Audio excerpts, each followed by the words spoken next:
깊은 산골짜기, 그해 늦가을이었습니다. 아침 안개가 아직 걷히지 않은 시각이었지요. 산 아래 마을에서는 닭이 울고 안악들이 우물가에 모여들 시간이었지만 산 중턱은 여전히 고요했습니다. 낙엽 썩는 냄새가 코끝을 찔렀고 발밑에서는 젖은 흙이 푹푹 꺼졌지요. 그 고요한 산허리에서 한 여인이 홀로 쪼그리고 앉아 있었습니다. 손에는 풀 한 줌이 들려 있었습니다. 뿌리째 뽑아 올린 것이었지요. 잎이 짙은 보랏빛을 띠었고 줄기에서 묘한 냄새가 났습니다. 여인은 그것을 한참 바라보았지요. 손이 떨렸습니다. 오른손이 먼저 떨리고 그 다음에 왼손이 떨렸습니다. 입술도 파르르 움직였지요. 배가 고팠습니다. 어제도 그제도 제대로 먹지 못했지요. 몸이 휘청였고 눈앞이 노래졌습니다. 이 풀이 먹을 수 있는 것인지 먹을 수 없는 것인지 여인은 알지 못했습니다. 그저 바라보고 있었지요. 아주 오래. 그때였습니다. 숲풀 사이로 바스락 소리가 났습니다. 여인이 고개를 들었지요. 삭발한 어린아이 하나가 숲풀을 헤치고 나왔습니다. 맨발이었지요. 발등에 흙이 두텁게 묻어 있었고 회색 가사 자락이 무릎까지 내려왔습니다. 키는 작았습니다. 한눈에 봐도 7살이 채 안 돼 보였지요. 그런데 걸음걸이가 이상했습니다. 아이라면 마땅히 종종 걸음을 쳐야 할 텐데 이 아이는 뒷짐을 지고 걸었습니다. 어떤 노인네보다 느긋하게, 그러면서도 눈빛만큼은 쏘아보듯 또렷하게. 아이는 여인에게 거침없이 다가왔습니다. 그러더니 여인의 손목을 탁 쳐버렸지요. 풀이 땅에 떨어졌습니다. 그거 드시면 안 됩니다. 목소리가 작았지만 단호했습니다. 아이는 떨어진 풀을 내려다보더니 고개를 들어 여인을 바라보았지요. 초입니다. 뿌리의 독이 몹시 강합니다. 손만 오래 쥐고 있어도 저린다고 했습니다. 혹여 드셨다면 반시진도 버티지 못하셨을 거예요. 여인이 눈을 크게 떴습니다. 아이를 바라보았지요. 손등이 흙투성이인 이 꼬마를, 민머리에 바람이 스치는 이 아이를. 아이는 7살도 채 안 돼 보였지요. 그런데 눈빛이 예사롭지 않았습니다. 그 작은 눈에 세상 모든 것을 꿰뚫어 보는 것 같은 빛이 담겨 있었지요. 여러분, 저 삭발한 아이는 대체 누구였을까요? 그리고 독초를 손에 쥔 채 산속에 홀로 앉아 있던 저 여인은 어떤 사연을 품고 그 산을 헤맸던 것일까요? 오늘 이야기는 바로 거기서 시작됩니다. 여러분, 오늘도 전래담화를 찾아주셔서 감사합니다. 귀한 발걸음을 해주신 여러분께 오늘은 더욱 특별하고 기가 막힌 야담을 가져왔습니다. 쫓겨난 여인과 고아, 아이가 서로에게 가족이 되어가는 이야기. 그리고 권력에 짓밟힌 진실이 세상 위로 고개를 드는 이야기입니다. 본격적으로 이야기 보따리를 풀기 전에 화면 아래 구독과 좋아요 한 번씩만 꾹 눌러주세요. 여러분의 소중한 응원 하나가 이야기꾼에게는 큰 힘이 됩니다. 자, 그럼 이야기 속으로 다시 한번 들어가 보실까요? 때는 조선 중기, 황해도 어느 고을의 이야기입니다. 연풍고을에서 반나절을 더 들어가면 산자락에 기댄 작은 마을이 하나 있었지요. 부남이라 불리는 곳이었습니다.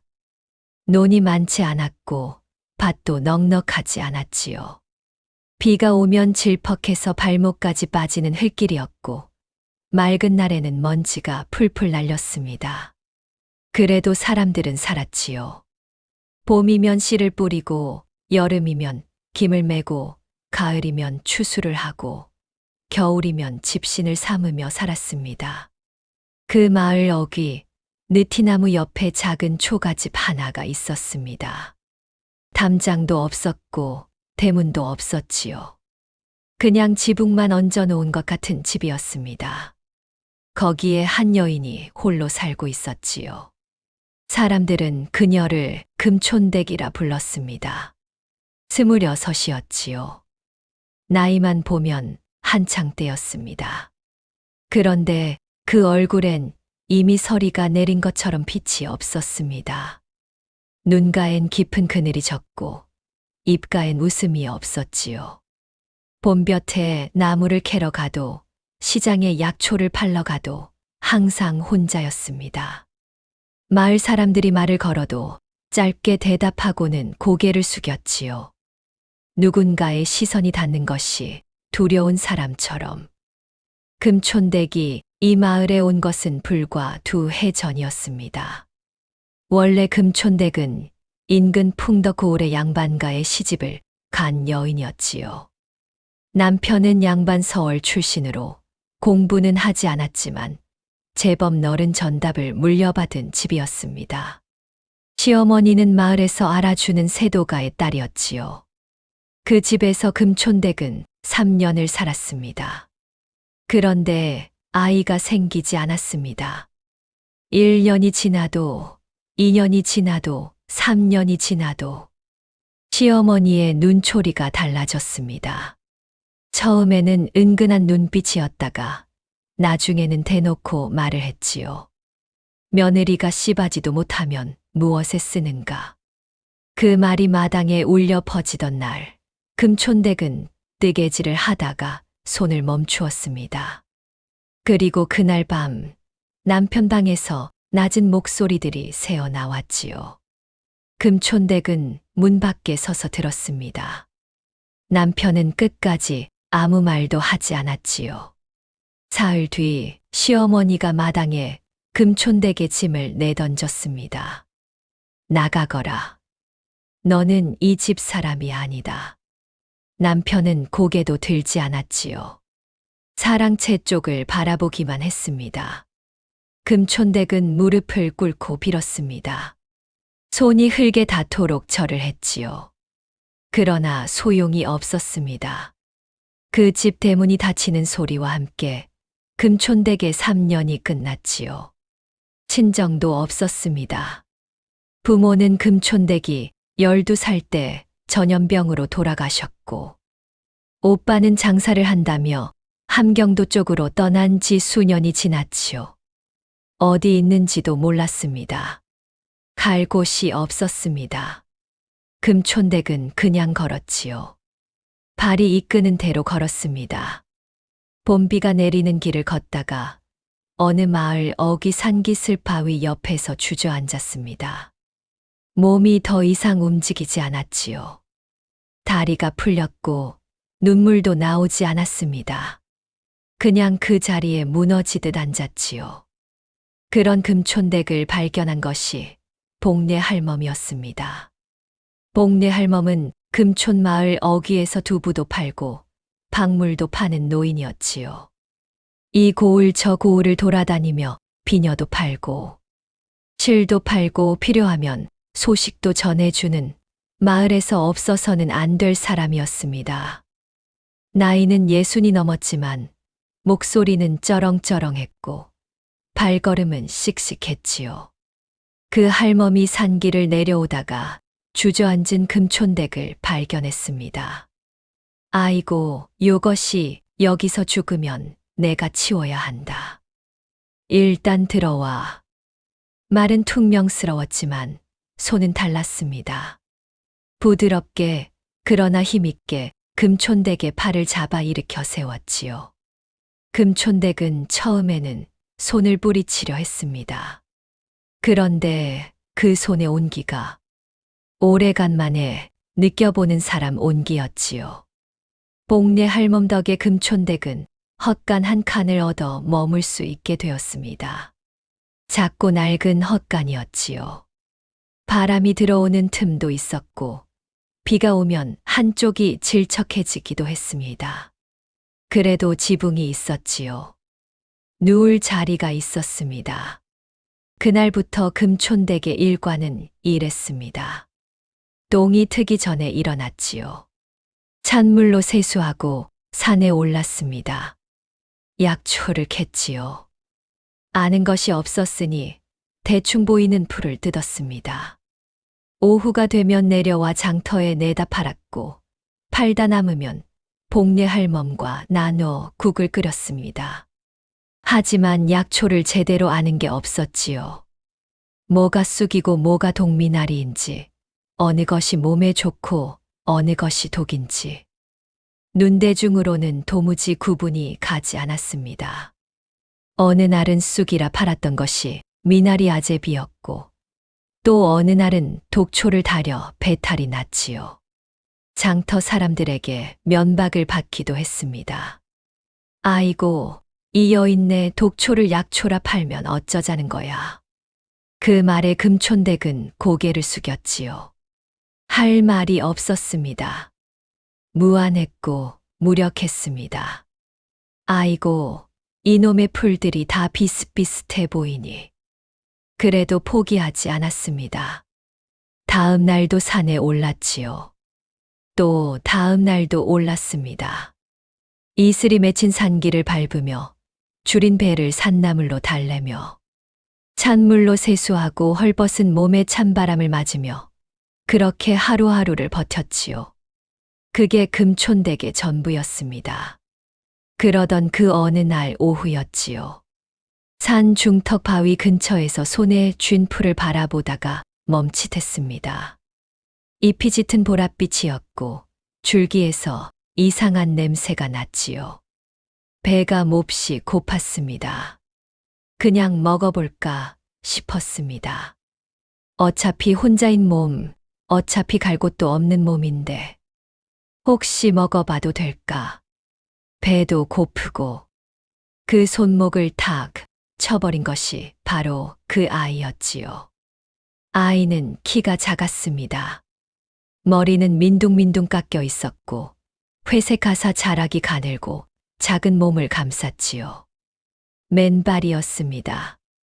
발등에는 흙이 두텁게 묻어 있었고 발 뒤꿈치는 굳은 살이 베어 있었지요. 손가락 끝에는 약초 물이 녹아든 흔적이 있었습니다.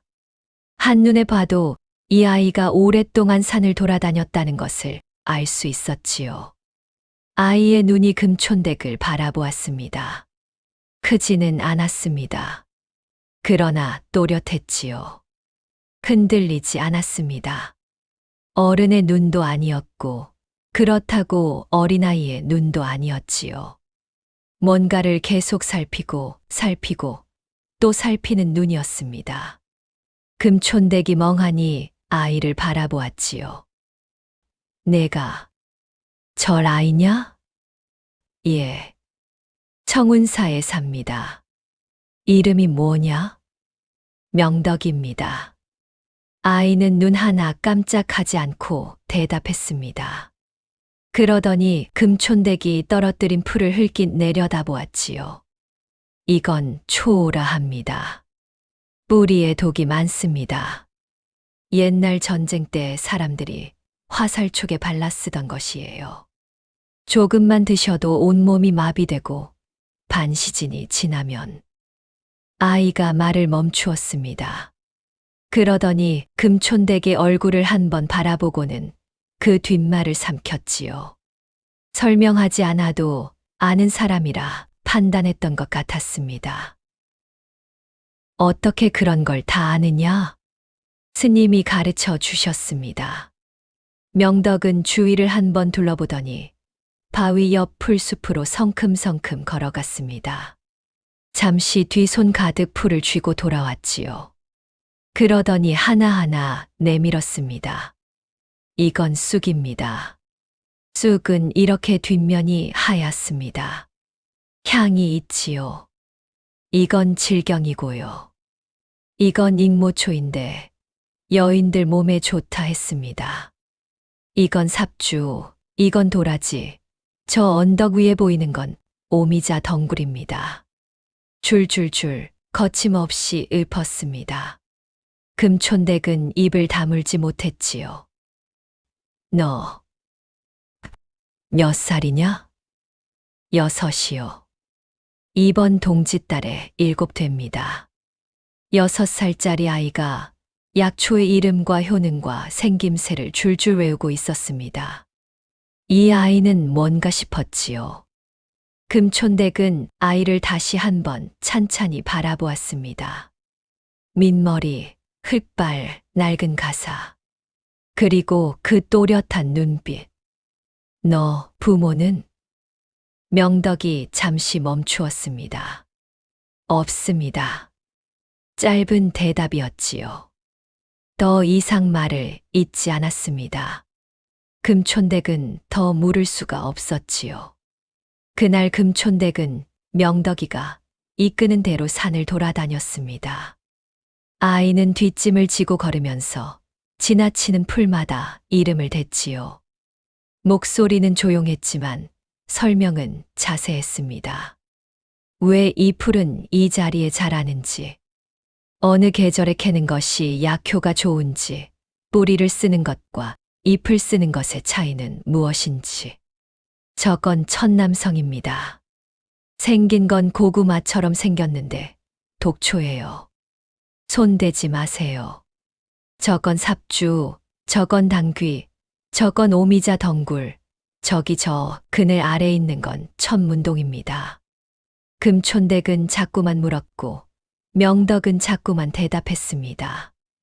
해가 저물 무렵 금촌댁의 바구니는 처음으로 제대로 된 약초로 가득 찼지요. 어깨가 무거웠지만 기분이 달랐습니다. 이게 진짜 약초라는 걸 아는 채로 바구니를 드는 것과 이게 맞는 건지 틀린 건지 모르는 채로 드는 것은 달랐지요. 고맙다. 이놈아. 아니, 명덕아. 금촌댁이 쑥스럽게 말했습니다. 명덕은 뭔가 생각하는 듯 잠시 서 있더니 조용히 물었지요. 저기, 아주머니, 밥 먹었습니까? 그 한마디에 금촌댁은 그만 눈물이 핑 돌았습니다. 사실 아침부터 아무것도 못 먹었거든요. 배가 고프다는 말을 꺼내기가 창피해서 그냥 물만 마시고 산을 올랐던 것이지요. 대답하지 못했습니다. 명덕이 그 대답 없음을 보고 고개를 끄덕였지요. 그러더니 품에서 뭔가를 꺼냈습니다. 볶은 콩 한 줌이었지요. 깨끗한 천에 쌓여 있었습니다. 스님이 챙겨주셨습니다. 저는 이미 먹었어요. 금촌댁이 손을 내밀었습니다. 콩이 손바닥에 떨어지는데 그 작은 온기가 손을 타고 가슴까지 전해졌지요. 이튿날도 그 다음 날도 명덕은 산에서 금촌댁을 기다렸습니다. 4찰 아이가 왜 매일 산을 내려와 기다리는지 처음엔 이상하다 싶었지요. 나중에야 알게 되었습니다. 청운사에는 노스님 해관 어른밖에 없었지요. 절이 다 쓰러져 가는 판이었습니다. 기둥이 기울었고 지붕에는 이끼가 가득했으며 공양 올리는 신도도 없었지요. 명덕은 그 산 속에서 몇 년째 노스님과 단 둘이 살았던 것입니다. 세상 물정을 몰랐지요. 돈이 뭔지 장터가 뭔지 사람들이 모여 사는 마을이 어떤 곳인지. 하지만 약초는 알았습니다. 뿌리를 갈아 먹이는 법, 잎을 다려 마시는 법, 침을 놓는 자리, 맥을 짚는 법. 노스님에게서 배운 것들이었지요. 마을 사람들이 그 이야기를 전해 들으며 수근거렸습니다. 절에 이상한 아이가 있다더라. 6살짜리가 의원보다 낫다나. 그리고 에피소드가 하나 있지요. 어느 날 오후였습니다. 금촌댁이 바위 옆에서 약초를 캐다가 손목을 베었습니다. 날카로운 돌 모서리에 스치고 만 것이지요. 상처가 깊지는 않았지만 피가 꽤 흘렀습니다. 금촌댁이 손을 쥐며 그냥 참으려 했지요. 명덕이 얼른 다가왔습니다. 가만히 계세요. 아이는 주위를 둘러보더니 쑥 한 움큼을 뜯었습니다. 손바닥 위에 올려놓고 비볐지요. 쑥의 즙이 손바닥에 배어 나왔습니다. 명덕은 그것을 조심스럽게 금촌댁의 상처에 대고 꾹 눌렀습니다. 잠깐만 참으세요. 조금 있으면 멎습니다.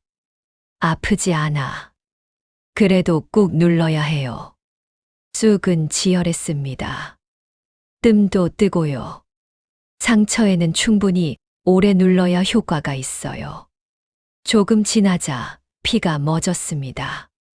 명덕이 상처를 들여다보더니 고개를 끄덕였지요. 깊지 않으니 괜찮습니다.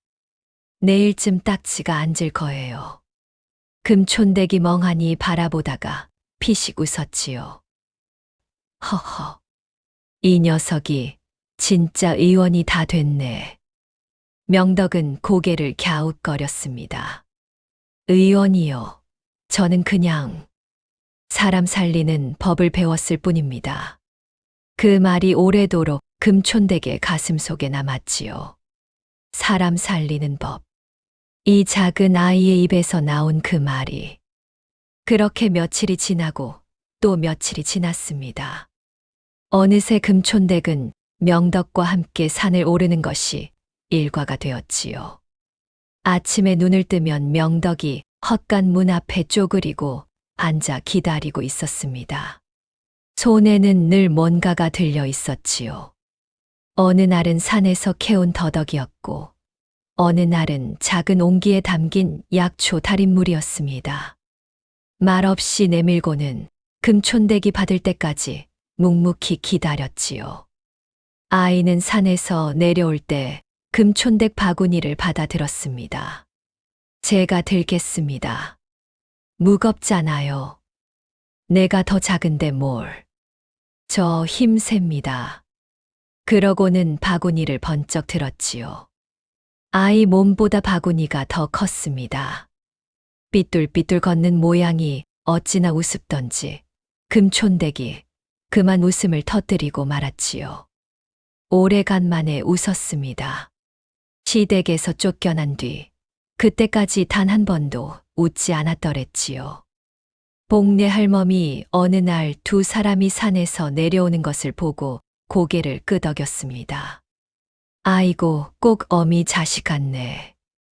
그 말에 금촌댁도 명덕도 아무 말이 없었지요. 둘 다 조용히 발밑만 내려다봤습니다. 그런데 명덕의 귀 끝이 살짝 빨개졌지요. 어린아이가 수줍음을 타는 것이 눈에 보였습니다. 복례 할멈이 무릎을 탁 쳤지요. 그래, 결정했다. 내가 너희 둘을 장터에 데려가 줄게. 금촌댁이 눈을 동그랗게 떴습니다. 장터요? 내가 원래 박물장수 아니냐. 사람 만나는 건 내가 도가 텄지. 금촌댁 내가 약초를 캐고 명덕이 내가 약초 이름이랑 효능 알려주고 나는 손님 끌어오고. 어때? 명덕이 할멈을 바라보았습니다. 저 같은 아이가 나가도 됩니까? 안 될 게 뭐가 있어. 사람 살리겠다는데. 그렇게 셋은 한 패가 되었습니다. 처음 장터에 나간 날, 복례 할멈은 목청을 한껏 높였지요. 청운사 아이가 약초 봐드립니다. 이 아이가 콕 짚어드립니다요. 처음에는 사람들이 거들떠보지도 않았습니다. 삭발한 아이가 뭘 안다고 싶었겠지요. 하지만 한두 명이 호기심에 다가왔고 명덕이 약초를 집어 설명하기 시작하자 사람들의 표정이 달라졌습니다. 이건 오가피입니다. 뿌리를 다리면 허리와 무릎에 좋습니다.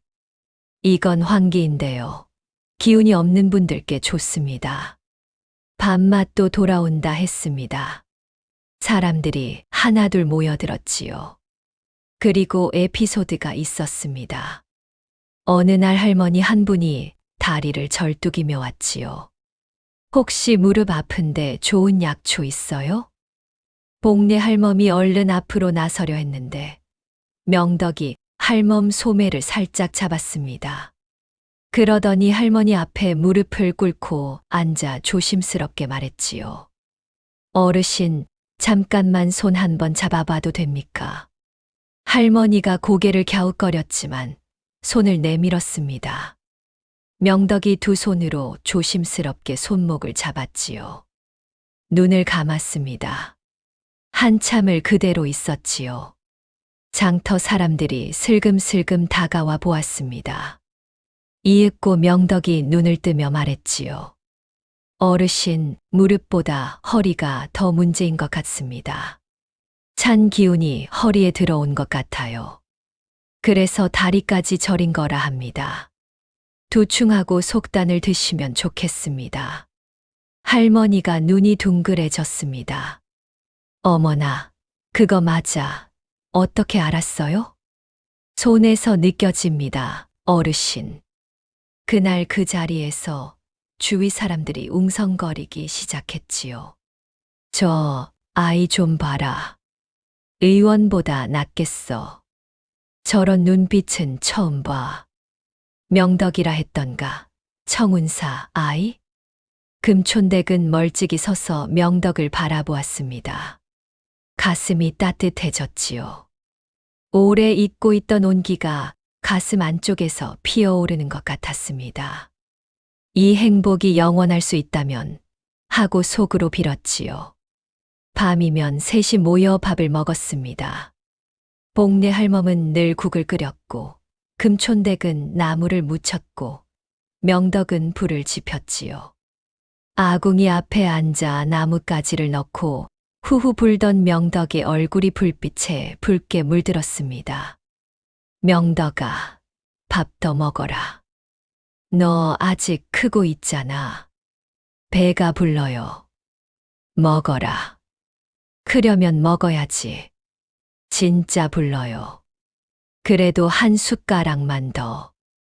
명덕은 결국 한 그릇을 더 먹었습니다. 숟가락을 놓으며 작게 한숨을 내쉬었지요.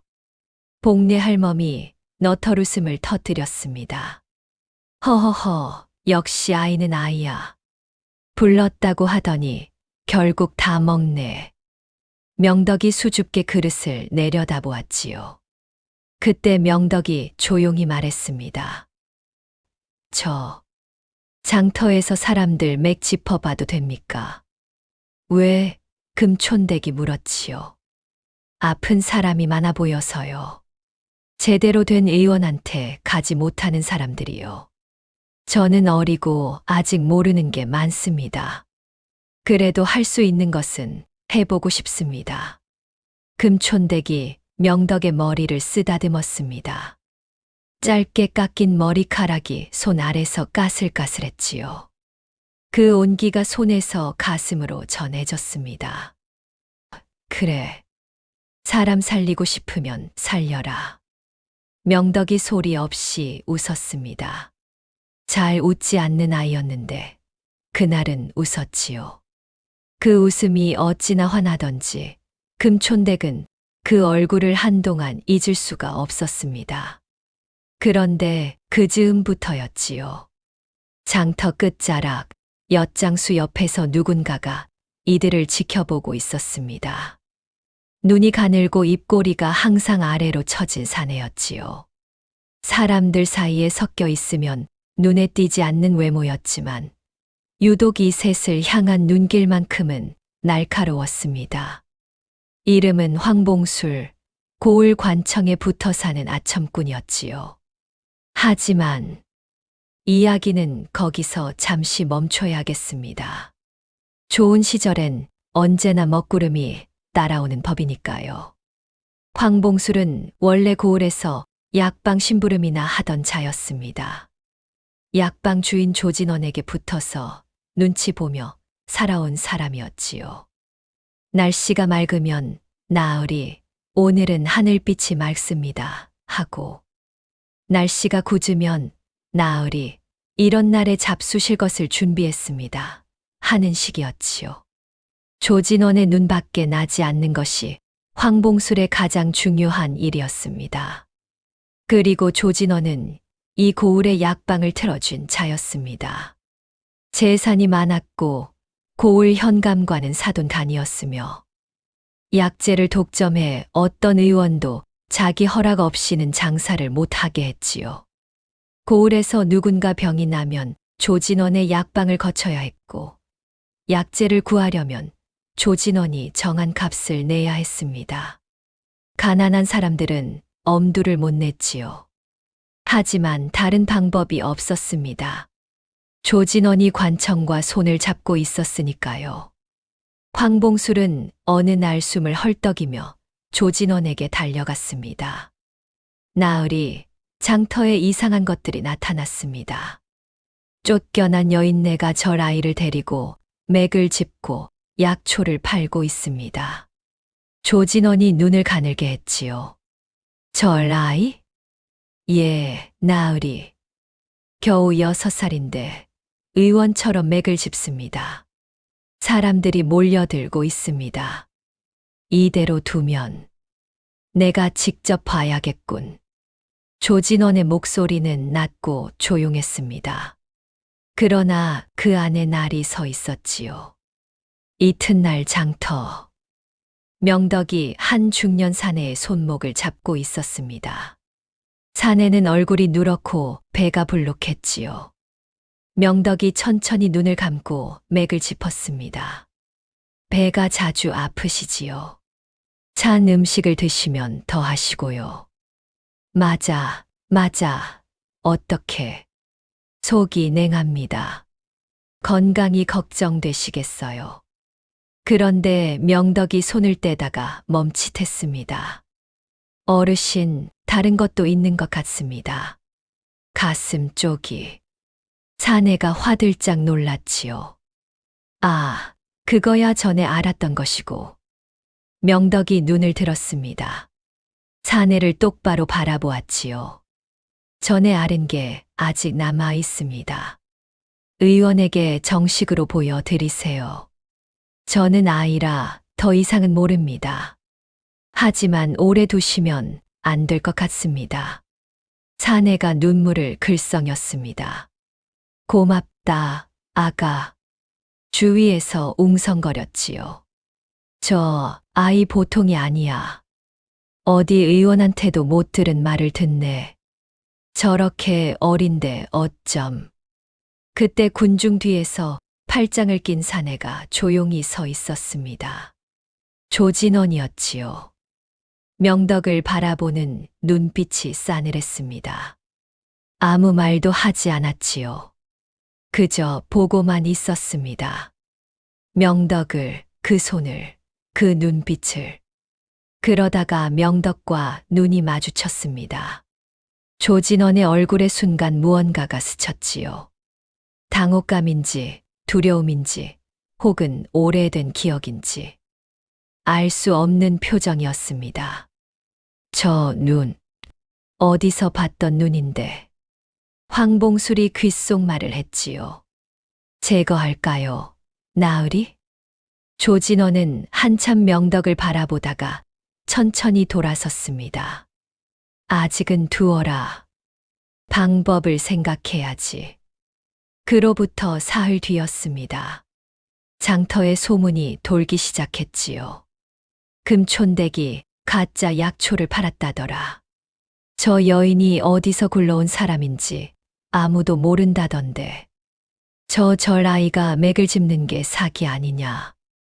아이한테 무슨 의술이냐. 황봉술이 발 빠르게 뿌린 소문이었지요. 장터 사람들 귀에 쏙쏙 심어놓은 것이었습니다. 처음에는 한두 명이 수군거렸습니다. 그런데 사흘이 지나자 10명이 되었고 열흘이 지나자 마을 전체가 그 소문을 알게 되었지요. 금촌댁은 알지 못했습니다. 그저 평소처럼 산에 올랐고 약초를 캤고 장터에 나갔지요. 그런데 열흘 뒤였습니다. 장터에 관청 포졸 2명이 들이닥쳤습니다. 관청 명이다. 허가 없이 의약을 취급하는 자는 당장 멈추어라. 장터가 술렁였지요. 사람들이 뒤로 물러섰습니다. 금촌댁이 앞으로 나섰습니다. 소녀는 그냥 약초를 파는 것이옵니다. 의원이 아니라 저 아이가 맥을 짚는 것은 무면허 의술이다. 당장 장사를 중단하라. 복례 할멈이 소매를 걷어붙였습니다. 아니, 이 양반들이 아이가 손 한 번 잡아준 게 의술이란 말이오?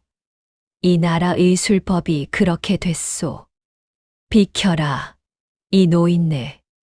포졸이 복례 할멈을 밀쳤습니다. 노인의 몸이 휘청거렸지요. 발이 엉키며 그대로 땅에 주저앉았습니다. 할멈, 금촌댁이 달려갔고 명덕도 달려갔습니다. 복례 할멈은 손으로 땅을 짚으며 일어나려 했지만 무릎이 후들거렸지요. 얼굴이 흙투성이었습니다. 그러면서도 포졸을 노려보았지요.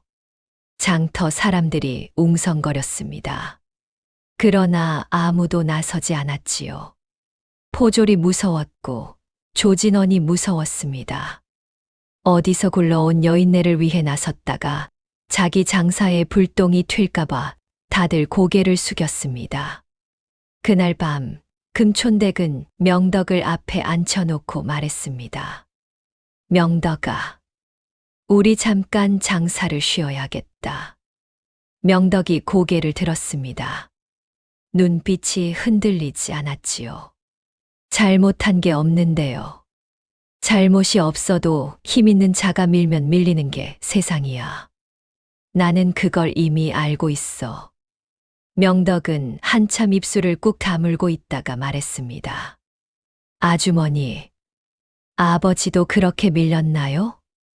금촌댁이 눈을 동그랗게 떴습니다. 아버지. 명덕이 조용히 입을 닫았습니다. 더 이상 말하지 않았지요. 시선을 바닥으로 내렸습니다. 그런데 그 잠깐 스친 표정이, 그 말 한마디가 오래도록 금촌댁 귓속에 맴돌았습니다. 며칠 뒤 더 큰 일이 생겼습니다. 아침에 일어나 헛간문을 열었더니 마당이 난장판이었지요. 약초 바구니가 뒤집혀 있었고 정성껏 말려놓은 약초들이 바닥에 흩어져 밟혔으며 바구니 2개가 반으로 쪼개져 있었습니다. 야밤에 누군가가 들어와 헤집어 놓은 것이 분명했지요. 빈털터리가 된 것이었습니다.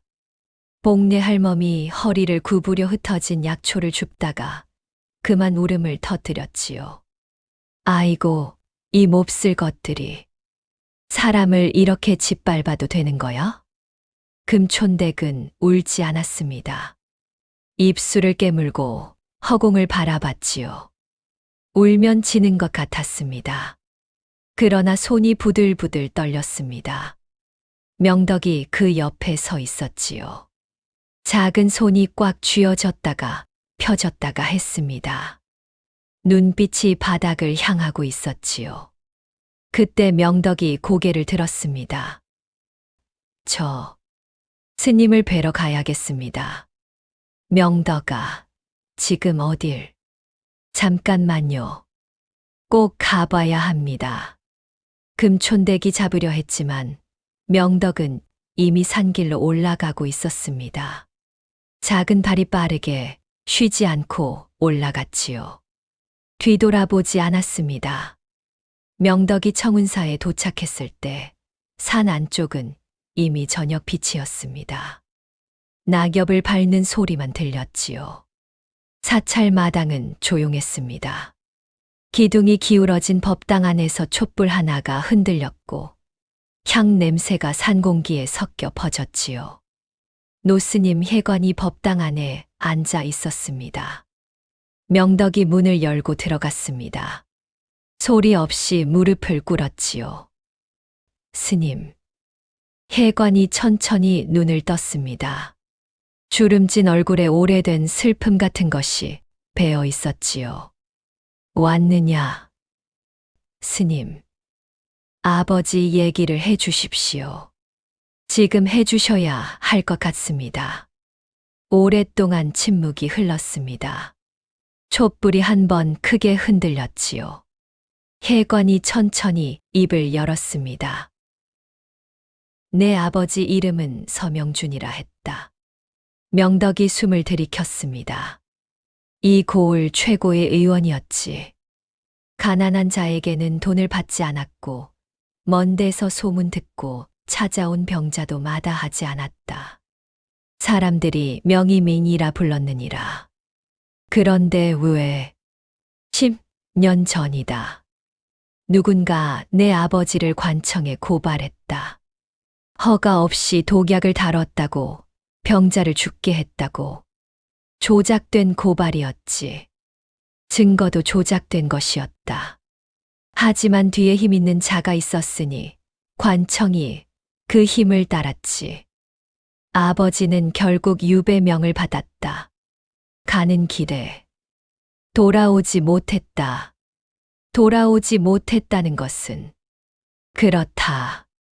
명덕이 바닥을 내려다봤습니다. 무릎 위에 올려놓은 손이 떨렸지요. 눈에서 눈물이 떨어졌습니다. 소리 없이 흘렀지요. 바닥에 작은 물방울이 맺혔습니다. 그 자가 조진원입니까? 혜관이 대답하지 않았습니다. 대답하지 않는 것이 대답이었지요. 스님, 저는 어떻게 해야 합니까? 내 아버지가 이 기록을 내게 남겼다. 혜관이 불단 옆에서 낡은 보자기를 꺼냈습니다. 먼지가 쌓여 있었지요. 명덕이 두 손으로 받았습니다. 풀어보니 안에는 두루마리 하나가 있었습니다. 오래된 것이었지요. 종이가 바랬고 글씨가 번져 있었습니다. 그러나 읽을 수는 있었지요. 아버지가 남긴 의방 기록이다. 내 아버지가 진료한 환자들의 이름과 증세와 처방이 다 적혀 있느니라. 그리고 자신이 고발당한 날의 기록도 있다. 누가 고발했는지도. 명덕이 두루마리를 가슴에 꼭 안았습니다. 이것이 세상에 나올 때가 됐습니까? 혜관이 잠시 말없이 명덕을 바라보다가 말했지요. 내 아버지는 항상 이렇게 말했다. 사람을 살리는 것이 이기는 것이다. 그 말을 기억하여라. 명덕이 깊이 절을 올렸습니다. 법당을 나섰지요. 산을 내려오는 발이 빨랐습니다. 어두워지고 있었지요. 나뭇가지가 얼굴을 스치고 돌부리에 발이 걸렸습니다. 그래도 멈추지 않았지요. 헛간 마당에 도착했을 때 마당이 이미 소란스러웠습니다. 황봉술이 포졸셋을 끌고 와 있었지요. 횃불이 마당을 밝혔고 포졸들이 금촌댁 앞에 서 있었습니다. 금촌댁, 관청명이요. 이 여인이 돌팔이 아이를 이용해 백성을 기망했다는 증언이 들어왔소. 당장 포박하겠소. 무슨 사기를요? 사기라니. 복례 할멈이 앞을 막아섰습니다. 이마에 아직 지난번 넘어질 때 생긴 상처가 아물지 않은 채였지요. 이 여인은 아무 잘못도 없소. 당신들이 잘못된 거요. 포졸이 할멈을 밀쳤습니다. 비켜라, 이 노인네. 쿵. 복례 할멈이 쓰러졌습니다. 이번에는 이마를 땅에 부딪혔지요. 피가 났습니다. 할멈. 금촌댁이 달려가 할멈을 안았습니다. 피가 손등에 묻었지요. 포졸이 금촌댁의 팔을 붙잡으려 했습니다. 그 순간이었지요. 멈추십시오. 명덕이 마당으로 뛰어들었습니다. 목소리가 가늘었지만 마당을 가르는 듯 또렷했지요. 포졸들이 멈칫했습니다. 명덕이 금촌댁 앞에 섰습니다. 그 작은 몸으로 삭발한 머리에 바람이 스쳤지요. 이분은 아무 잘못도 없습니다. 잡으시려면 저를 잡으십시오. 황봉술이 코웃음을 쳤습니다. 아이가 쓸데없는 소리 하지 마라. 저 아이가 맥을 짚은 것 아니냐. 죄인은 저 아이지. 잡아라. 포졸이 명덕의 팔을 거칠게 잡았습니다. 명덕의 얼굴이 일그러졌지요. 아팠지만 소리를 내지 않았습니다. 나요. 금촌대기 소리쳤습니다. 달려들어 포졸을 밀쳤지요. 포졸이 금촌댁을 향해 몸을 돌렸습니다. 그러더니 어깨를 후려쳤지요. 쿵. 금촌댁이 쓰러졌습니다. 어깨가 타는 것처럼 아팠지요. 땅에 손을 짚었습니다. 숨을 들이켰습니다. 헉헉거렸지요. 땀이 등골을 적셨습니다. 손이 떨렸습니다. 시야가 흐릿해졌지요. 그러나 일어났습니다. 이를 악물고 일어났습니다. 비틀거리며 일어나서 두 팔을 벌리고 명덕 앞에 섰지요. 이 아이는 못 데려갑니다. 목소리가 떨렸습니다. 다리도 떨렸지요. 그러나 발을 바닥에 눌렀습니다. 움직이지 않겠다는 듯이. 저 여자도 잡아라. 황봉술이 소리쳤습니다. 포졸 둘이 달려들었지요. 금촌댁의 양팔이 뒤로 꺾였습니다. 발이 땅에서 들렸지요. 명덕이 금촌댁을 바라보았습니다. 눈물이 볼을 타고 흘렀지요. 주먹을 꽉 쥐었습니다. 손이 떨렸습니다. 숨이 가빠졌지요. 작은 입술이 꾹 다물렸습니다. 그때 명덕이 결심했습니다. 품 안에 손을 천천히 넣었습니다. 낡은 보자기에 쌓인 그것을 꺼냈지요. 기다리십시오. 마당 안에 있던 모든 사람이 멈추었습니다. 그 작은 목소리가 어찌나 단단했던지 포졸들도 황봉술도 주위를 구경하던 이웃들도 저도 모르게 멈추었지요. 명덕의 손에는 낡은 두루마리가 들려 있었습니다. 횃불 빛의 겉에 쓰인 글씨가 보였지요. 청운사 의방 기록, 서명준 의원서. 황봉술이 눈을 가늘게 했습니다. 저게 뭐냐? 명덕이 천천히 앞으로 걸었습니다. 포졸에게 잡혀있는 금촌댁 곁을 지나쳐 마당 한가운데에 섰지요. 황봉술을 똑바로 바라보았습니다. 제 아버지의 기록입니다. 목소리가 떨리지 않았지요. 낮고 또렷했습니다. 서명준 의원. 10년 전 이고을에서 억울하게 쫓겨난 명의의 아들입니다. 저는 그 아들이지요. 주위가 술렁였습니다. 서명준, 서 의원?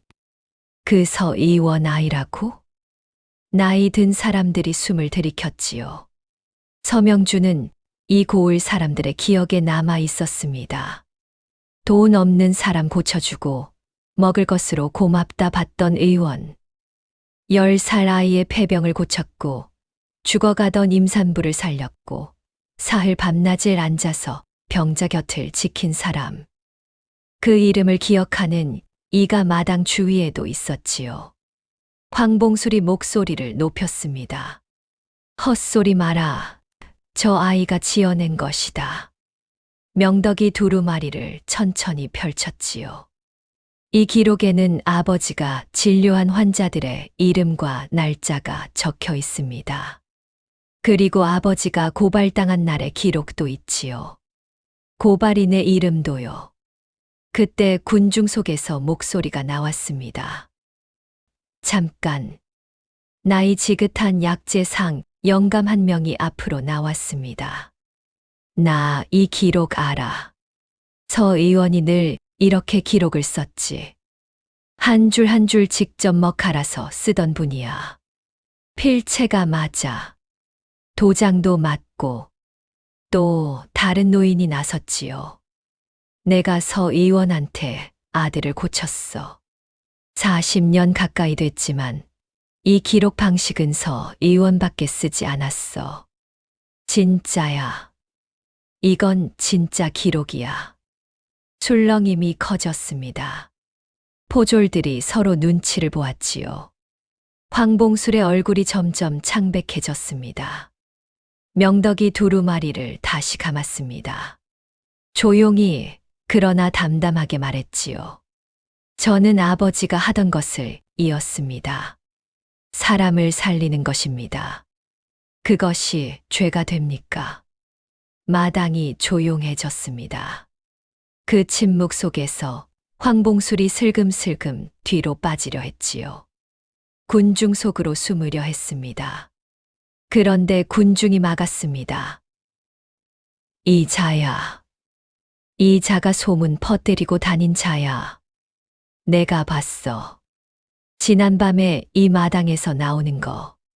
저 자가 헛간 뒤집어 놓은 거지. 잡아라. 황봉술이 뛰려 했습니다. 그러나 포졸이 막았지요. 아이러니하게도 황봉술이 데려온 포졸들이 황봉술을 잡았습니다. 스스로 지은 죄의 그물에 걸린 것이지요. 그 소식은 며칠 뒤 관찰사의 귀에 닿았습니다. 서명준의 기록이 증거가 되었고 살아있는 증인들이 나섰지요. 조진원과 현감 사이에 부당한 약재 독점, 서명준에 대한 허위 고발, 황봉술을 통한 폭행과 재물 손괴. 하나하나 밝혀졌습니다. 조진원은 재산을 몰수당하고 고을에서 추방되었지요. 마지막으로 장터를 떠나는 조진원을 사람들이 말없이 바라보았습니다. 누구도 말을 걸지 않았지요. 아무도 인사를 하지 않았습니다. 그 침묵이 가장 무거운 형벌이었지요. 장터 사람들이 환호했습니다.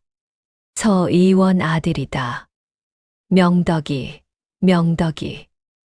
명덕은 그 함성 속에서도 웃지 않았습니다. 두루마리를 품에 안고 인파를 헤치고 뛰었지요. 금촌댁을 찾아갔습니다. 금촌댁은 담벽에 기대어 앉아 어깨를 감싸 쥐고 있었지요. 아직 아팠습니다. 눈이 충혈되어 있었고 흙이 묻은 채였지요. 명덕이 달려와 그 앞에 무릎을 꿇었습니다. 손을 잡았지요. 아주머니, 괜찮아요? 금촌댁이 웃었습니다. 눈물이 흘렀지요. 괜찮아. 이 녀석아. 그 후로 며칠이 지났습니다. 관찰사가 고을에 내려와 사건을 처리하는 동안 금촌댁과 명덕과 복례 할멈은 조용히 헛간에 머물렀지요. 특별히 할 것이 없었습니다. 그냥 밥을 먹고 상처를 닦고 잠을 잤지요. 복례 할멈의 이마 상처는 금촌댁이 직접 싸매줬습니다. 명덕이 약재를 갈아 상처에 올렸지요. 할멈이 눈을 감고 가만히 있다가 말했습니다. 아이고, 살다 살다 이런 일도 다 겪는구나. 나 이제 늙었나 봐. 밀리더라고. 할멈은 용감했어요. 용감하긴 뭘. 그냥 억울해서 막은 거지. 명덕이 약재를 바르다가 말했지요. 저는 할멈이 막아주셔서 살았습니다. 복례 할멈이 눈을 뜨더니 명덕을 바라보았습니다. 그러다 눈을 찡긋했지요. 이 녀석, 어느새 말도 이렇게 잘하게 됐어. 처음엔 눈만 껌뻑껌뻑 하더니 셋이 웃었습니다. 사건이 마무리된 뒤 관찰사는 서명준의 억울함을 공식적으로 풀어주는 문서를 내렸습니다. 그리고 명덕이 청운사의 이름을 걸고 약방을 열 수 있도록 허가를 내렸지요. 고을 사람들이 모아준 것들도 있었습니다. 약재상 영감이 약재 한 보따리를 가져왔고 그날 두루마리를 알아봐 준 노인이 옹기 몇 개를 챙겨줬지요. 이름 모를 아주머니가 밥과 반찬을 헛간 앞에 두고 갔습니다. 장터 한켠에 작은 약방 하나가 생겼습니다. 처마가 낮은 집이었지요. 문 앞에 문패를 달았습니다. 청운약방. 서명준 의원 유지 계승. 복내 할멈이 그 문패를 보고 눈물을 훔쳤습니다. 서 의원이 보면 좋아했을 텐데. 명덕이 문패를 올려다 보았습니다. 아무 말도 하지 않았지요. 그냥 오래 바라보았습니다. 첫날부터 사람들이 줄을 섰습니다. 소문이 이미 퍼져 있었지요. 명덕이 한 명 한 명의 손을 잡았습니다. 어르신, 잠을 못 주무시는군요. 가슴이 두근거리기도 하시지요. 여기 이 혈자리를 저녁마다 눌러보세요. 아주머니, 속이 냉합니다. 찬 것을 줄이시고 생강차를 드세요. 어린이 기침이 오래됐군요. 폐에 열이 있어 보입니다. 이 약을 드세요. 금촌댁은 약재를 나르고 기록을 쓰고 사람들을 맞이했지요. 문 앞에서 줄 서 있는 사람들에게 차를 드렸습니다. 복내 할멈은 문 앞에 앉아 손님을 불렀지요. 들어오세요. 들어와요. 우리 명덕이가 다 봐준다고요. 해가 저물 무렵 마지막 환자가 돌아갔습니다. 명덕이 탁자에 기대어 눈을 감았지요. 조그만 어깨가 내려앉았습니다. 하루 종일 사람들 손을 잡고 맥을 짚고 약재를 고르고 설명을 했지요. 어리지만 피곤한 기색이 역력했습니다. 금촌댁이 물 한 잔을 가져다 탁자에 놓았습니다. 명덕이 눈을 떴지요. 아주머니. 응. 이 약방에서 계속 살아도 됩니까? 금촌댁이 잠시 말이 없었습니다. 명덕이 조용히 덧붙였지요. 갈 곳이 생겼다고 했잖습니까? 돌아갈 곳이요. 저는 그게 여기입니다. 여기가 제 갈 곳인 것 같습니다. 금촌댁의 눈이 붉어졌습니다. 목소리가 나오지 않았지요. 입술을 꾹 눌렀습니다. 고개를 끄덕였지요. 그래. 여기 있어라. 여기가 내 집이다. 명덕이 천천히 일어났습니다. 금촌댁 앞에 섰지요. 그러더니 고개를 깊이 숙였습니다. 꾸벅 아주 깊이 절을 했지요. 어머니. 그 한마디가 저녁 공기 속에 퍼졌습니다. 금촌댁은 손으로 입을 막았습니다. 눈물이 볼을 타고 흘렀지요. 가슴이 터질 것 같았습니다. 어깨가 들썩였지요. 소리 없이 울었습니다. 아이를 낳지 못했다고 쫓겨났던 여인이, 아들이 없다고 세상에서 버려졌던 여인이, 그날 그 산속에서 독초 앞에 홀로 앉아있던 여인이, 이제 아들이 생겼습니다. 복내 할멈이 문 밖에서 훌쩍였습니다. 아이고, 나 보지 말라고 했더니 이 눈물이 왜 또. 그날 밤 청운약방에 불이 켜져 있었습니다. 셋이 밥을 먹었지요. 국이 있었고 나물이 있었고 밥이 있었습니다. 조용하고 따뜻하고 충분한 밥상이었지요. 누가 많이 차린 것도 아니었는데 이상하게 풍성하게 느껴졌습니다. 명덕이 밥을 2 그릇 먹었습니다. 금촌댁이 웃었지요. 먹어라. 크려면 먹어야지. 명덕이 숟가락을 들다가 말했지요. 내일은 더 많이 사람을 고쳐야 하니까요. 복내 할멈이 구수하게 웃었습니다. 허허, 이 녀석. 먹는 핑계도 그렇게 만드냐. 셋이 웃었습니다. 청운약방이 문을 연 지 한 달이 지났습니다. 소문은 빠르게 퍼졌지요. 조진원이 쫓겨난 뒤 고을에는 변변한 의원이 없었습니다. 그 빈자리를 청운약방이 채웠지요. 하루에도 10명, 20명이 찾아왔고 먼 고을에서 소문을 듣고 오는 사람도 생겼습니다. 그런데 그 무렵 이웃 풍덕 고을에서도 그 소문이 닿았습니다. 풍덕 고을 양반가 금촌댁을 쫓아낸 그 집이었지요. 금촌댁이 쫓겨난 그해 겨울 그 집에서는 빠르게 새 며느리를 들였습니다. 시어머니가 직접 발벗고 나서서 고른 여인이었지요. 얼굴이 반반하고 허리가 굵고 건강해 보인다는 이유였습니다. 동네방네 소문이 자자했지요. 이번엔 제대로 된 며느리를 얻었다더라. 씨바지감으로는 최고라던데. 시어머니는 흡족해 했습니다. 남편도 처음엔 새살림이 산뜻한 모양이었지요. 그런데 이상한 일이 생겼습니다. 새 며느리가 들어온 지 불과 넉 달 만에 배가 불러오기 시작한 것입니다.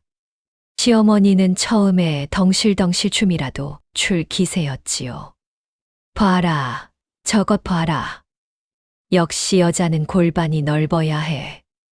그런데 동네 산파 할멈이 고개를 갸웃거렸습니다. 슬쩍 귓속말을 했지요.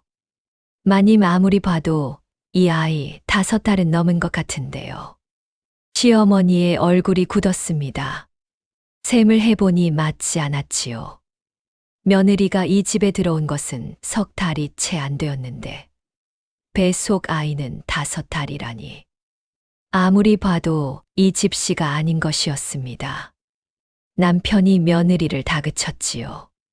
며느리는 울면서 실토했습니다. 이미 정인이 있었다고, 그 사람 아이를 가진 채로 이 집에 시집을 왔다고, 마당이 발칵 뒤집혔지요. 동네 사람들이 담장 너머로 고개를 빼꼼 내밀었습니다.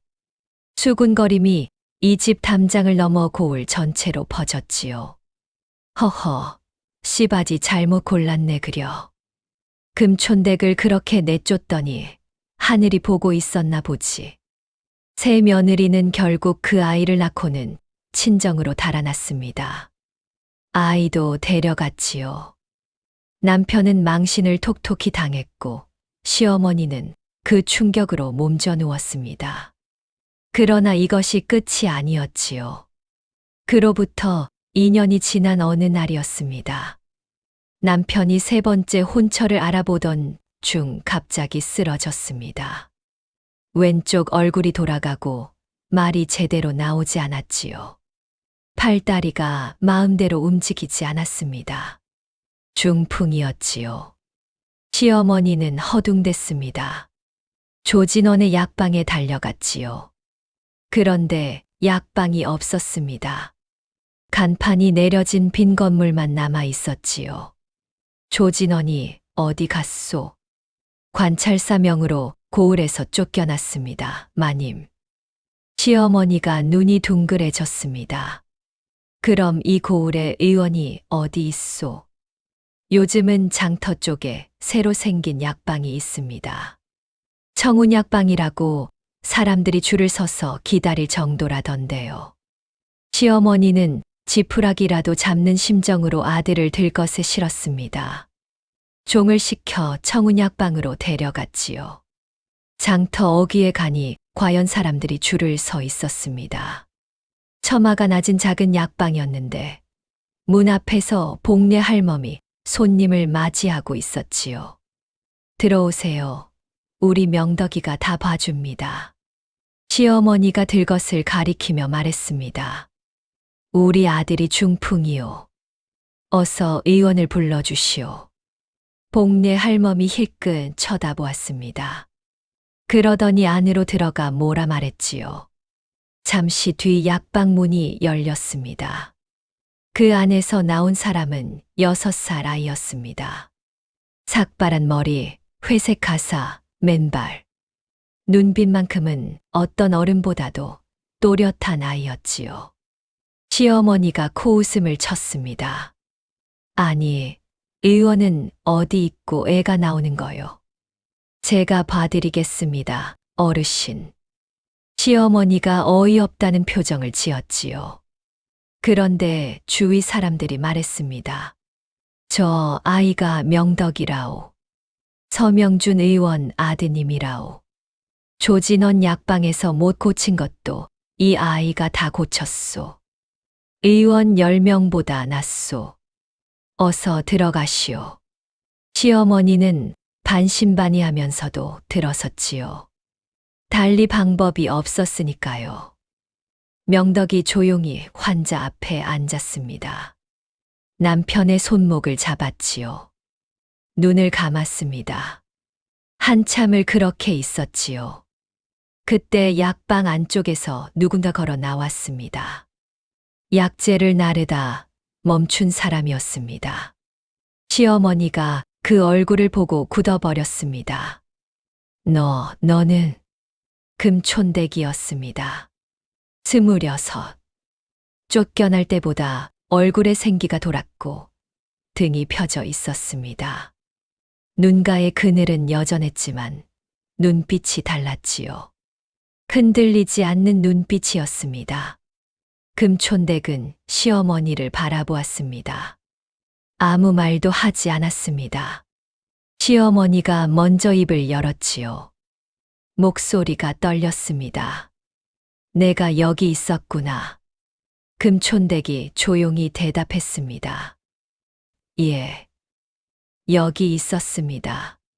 침묵이 흘렀습니다. 약방 안이 조용해졌지요.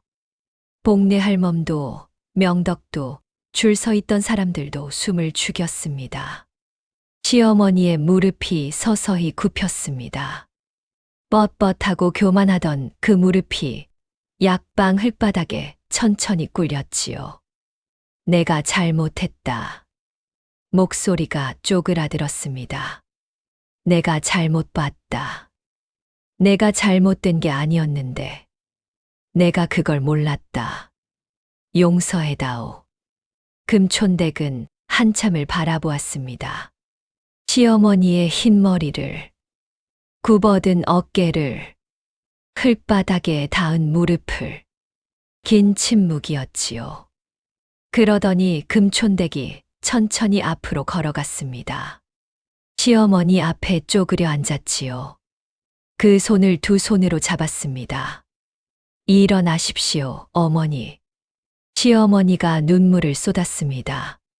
소리 없이 그러나 온몸을 떨면서 울었지요. 내가 어찌 나를 어머니라 부르냐. 어머니라 불러드리는 것이 맞습니다. 잘못은 지난 일이 되었으니까요. 복례 할멈이 문 밖에서 눈물을 닦았습니다. 명덕이 시어머니의 아들을 다시 바라보았지요. 그러더니 조용히 말했습니다. 어르신, 제가 최선을 다해보겠습니다. 명덕의 치료는 석 달이 걸렸습니다. 매일 약재를 다렸고 혈자리를 눌렀고 침을 놓았지요. 남편의 말이 조금씩 돌아왔고 굳었던 팔이 조금씩 움직이기 시작했습니다. 다 낫지는 않았습니다. 그러나 다시 걸을 수는 있게 되었지요. 시어머니는 그 석 달 동안 매일 약방 앞에 나타났습니다. 처음에는 아들 치료 때문이었지요. 그런데 나중에는 그냥 왔습니다. 금촌댁 곁에 조용히 앉아 있다 갔지요. 말을 많이 하지는 않았습니다. 그냥 거기 있는 것으로 무언가를 전하는 것 같았지요. 어느 날은 나무를 들고 왔습니다. 내가 좋아하던 것인데 금촌댁이 받았습니다. 아무 말도 하지 않았지요. 그냥 받았습니다. 그것으로 충분했습니다. 명덕이 어느 저녁 금촌댁에게 물었습니다. 어머니, 어떻게 용서하셨어요? 저라면 못했을 것 같습니다. 금촌댁이 잠시 생각하다가 말했지요. 나도 못할 줄 알았어. 그런데 있잖아, 명덕아. 예. 내가 그 산에서 내 손목을 탁 쳐줬잖아. 그때 나 사실 많이 무너져 있었거든. 그런데 내가 그렇게 해줬잖아. 명덕이 조용히 들었지요. 용서도 그거랑 비슷한 것 같아. 누가 손목을 탁 쳐줘야 놓을 수 있는 것. 어머니가 무릎을 꿇어주셨을 때 내 손에 쥔 게 독초인 줄 알았지. 그래서 놓았어. 명덕이 천천히 고개를 끄덕였습니다. 사람 살리는 법이요. 금촌댁이 웃었습니다. 그래. 내가 가르쳐 준 거야. 그날 밤 청운약방에 불이 켜져 있었습니다. 셋이 밥을 먹었지요. 국이 있었고 나물이 있었고 밥이 있었습니다. 조용하고 따뜻하고 충분한 밥상이었지요.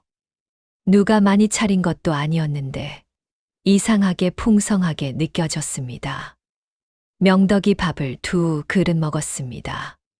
금촌댁이 웃었지요. 먹어라. 크려면 먹어야지. 명덕이 숟가락을 들다가 말했지요. 내일은 더 많이 사람을 고쳐야 하니까요. 복내 할멈이 구수하게 웃었습니다. 허허, 이 녀석. 먹는 핑계도 그렇게 만드냐. 셋이 웃었습니다. 이야기는 그렇게 사람들 입에서 입으로 남았습니다. 버려진 여인이 버린 차를 품어 아는 이야기. 고아 아이가 죽어간 아버지의 이름을 다시 세운 이야기. 그리고 독초 앞에 혼자 앉아있던 한 여인이 결국 이 고을에서 가장 따뜻한 집을 갖게 된 이야기. 오늘 이야기가 마음에 드셨다면 구독과 좋아요, 알림 설정 부탁드립니다. 다음에도 더 좋은 이야기로 찾아뵙겠습니다.